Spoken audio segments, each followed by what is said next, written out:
ಮಾಜಿ ಪ್ರಧಾನಿ ಡಾಕ್ಟರ್ ಮನಮೋಹನ್ ಸಿಂಗ್ ಏನಿಲ್ಲ, ತೀವ್ರ ಉಸಿರಾಟದ ತೊಂದರೆ ಹಿನ್ನೆಲೆ ಅವರು ವಿಧಿವಶರಾಗಿದ್ದಾರೆ.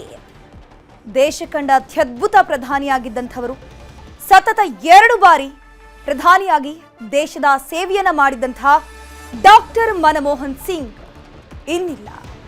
ತೀವ್ರ ಉಸಿರಾಟದ ಸಮಸ್ಯೆಯಿಂದ ಮನಮೋಹನ್ ಸಿಂಗ್ ಅವರು ಬಳಲ್ತಾ ಇದ್ರು. ಹೀಗಾಗಿ ಅವರು ದೆಹಲಿಯ ಏಮ್ಸ್ ಆಸ್ಪತ್ರೆಗೆ ಅಡ್ಮಿಟ್ ಆಗಿದ್ರು. ಈಗ ಚಿಕಿತ್ಸೆ ಫಲಿಸದೆ ದೆಹಲಿಯ ಏಮ್ಸ್ ಆಸ್ಪತ್ರೆಯಲ್ಲಿ ಡಾಕ್ಟರ್ ಮನಮೋಹನ್ ಸಿಂಗ್ ಮಾಜಿ ಪ್ರಧಾನಿ ವಿಧಿವಶರಾಗಿದ್ದಾರೆ. ಸದ್ಯ ಏಮ್ಸ್ನ ಆಸ್ಪತ್ರೆಗೆ ಸೋನಿಯಾ ಗಾಂಧಿ, ಪ್ರಿಯಾಂಕಾ ಗಾಂಧಿ ದೌಡಾಯಿಸಿದ್ದಾರೆ. ಯಾಕಂದ್ರೆ ಮನಮೋಹನ್ ಸಿಂಗ್ ಅವರು ಗಾಂಧಿ ಕುಟುಂಬಕ್ಕೆ ಬಹಳ ಅತ್ಯಾಪ್ತರು. ಬರ ಸಿಡಿಲಿನಂತೆ ಈ ಒಂದು ಆಘಾತಕಾರಿ ಸುದ್ದಿ ಕೇಳಿ ಸೋನಿಯಾ ಗಾಂಧಿ ಹಾಗೆಯೇ ಪ್ರಿಯಾಂಕಾ ಗಾಂಧಿ ದೌಡಾಯಿಸಿದ್ದಾರೆ ದೆಹಲಿಯ ಏಮ್ಸ್ ಆಸ್ಪತ್ರೆಗೆ. ಸದ್ಯಕ್ಕೆ ಈಗ ಪ್ರಮುಖ ನಾಯಕರೆಲ್ಲರೂ ಕೂಡ ಕರ್ನಾಟಕದ ಬೆಳಗಾವಿಯಲ್ಲಿದ್ದಾರೆ. ಅಲ್ಲಿ ಮಹಾ ಅಧಿವೇಶನ ಹಿನ್ನೆಲೆ ಎಲ್ಲರೂ ಕೂಡ ಕರ್ನಾಟಕಕ್ಕೆ ಬಂದಿರ್ತಾರೆ. ಸದ್ಯಕ್ಕೆ ಅವರೆಲ್ಲರೂ ಕೂಡ ಈಗ ಈ ಒಂದು ಆಘಾತಕಾರಿ ಸುದ್ದಿ ತಿಳಿದು ಈಗ ದೆಹಲಿಯತ್ತ ಪ್ರಯಾಣವನ್ನ ಬೆಳೆಸಲಿದ್ದಾರೆ.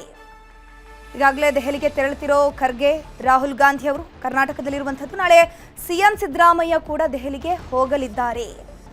ನಾಳಿನ ಎಲ್ಲ ಕಾರ್ಯಕ್ರಮಗಳನ್ನು ಮುಂದೂಡಿಕೆ ಮಾಡಲಾಗಿದೆ.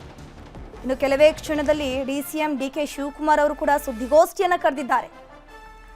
ಬೆಳಗಾವಿಯಲ್ಲಿ ಗಾಂಧಿ ಅವರು ಅವರ 100 ವರ್ಷದ ಅಧಿವೇಶನ ಹಿನ್ನೆಲೆ ಒಂದು ಮಹಾ ಕಾರ್ಯಕ್ರಮನ ಆಯೋಜಿಸಲಾಗಿತ್ತು. ಎಲ್ಲರೂ ಕೂಡ ಖರ್ಗೆ ಅವರಿರಬಹುದು, ರಾಹುಲ್ ಗಾಂಧಿ ಅವರಿರಬಹುದು, ಕೆಪಿಸಿಸಿಯ ಸದಸ್ಯರೆಲ್ಲರೂ ಕೂಡ ಕರ್ನಾಟಕಕ್ಕೆ ಬಂದಿರ್ತಾರೆ, ಬೆಳಗಾವಿಗೆ ಬಂದಿರ್ತಾರೆ. ಸದ್ಯಕ್ಕೆ ಈ ಒಂದು ಆಘಾತಕಾರಿ ಸುದ್ದಿ ತಿಳಿದು ಎಲ್ಲರೂ ಕೂಡ ದೆಹಲಿಯತ್ತ ಪ್ರಯಾಣವನ್ನು ಬೆಳೆಸ್ತಾ ಇದ್ದಾರೆ. ಸದ್ಯಕ್ಕೆ ಸಿಎಂ ಸಿದ್ದರಾಮಯ್ಯ ನಾಳೆ ಹೋಗ್ತಾರೆ.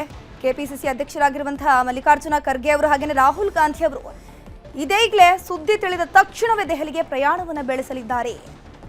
ಈಗ ಕೆಲವೇ ಕ್ಷಣದಲ್ಲಿ ಡಿಸಿಎಂ ಡಿಕೆ ಶಿವಕುಮಾರ್ ಅವರು ಬೆಳಗಾವಿಯ ಸರ್ಕಿಟ್ ಹೌಸ್ನಲ್ಲಿ ಸುದ್ದಿಗೋಷ್ಠಿಯನ್ನು ಕರೆದಿದ್ದಾರೆ. ಈಗ ಒಂದಷ್ಟು ಕಾರ್ಯಕ್ರಮವನ್ನು ಹಮ್ಮಿಕೊಂಡಿದ್ದಾರಲ್ವಾ ಬೆಳಗಾವಿಯಲ್ಲಿ, ಅದು ಕೂಡ ಪ್ರಮುಖವಾಗಿ ಕಾಂಗ್ರೆಸ್ನ ನಾಯಕರೆಲ್ಲರೂ ಸೇರ್ಕೊಂಡು ಮಾಡ್ತಿರುವಂತಹ ಕಾರ್ಯಕ್ರಮ. ಸೊ ಹೀಗಾಗಿ ನಾಳಿನ ಕಾರ್ಯಕ್ರಮಗಳು ಯಾವ ರೀತಿ ಮುಂದೂಡಿಕೆ ಮಾಡಲಾಗತ್ತೆ, ಹಾಗೆಯೇ ಮನಮೋಹನ್ ಸಿಂಗ್ ಅವರ ಬಗ್ಗೆ ಒಂದಷ್ಟು ಮಾತುಗಳನ್ನು ಆಡೋದಕ್ಕೆ ಡಿಸಿಎಂ ಡಿಕೆ ಶಿವಕುಮಾರ್ ಅವರು ಕೆಲವೇ ಕ್ಷಣಗಳಲ್ಲಿ ಸುದ್ದಿಗೋಷ್ಠಿಯನ್ನು ಕೂಡ ಕರೆಯಲಿದ್ದಾರೆ.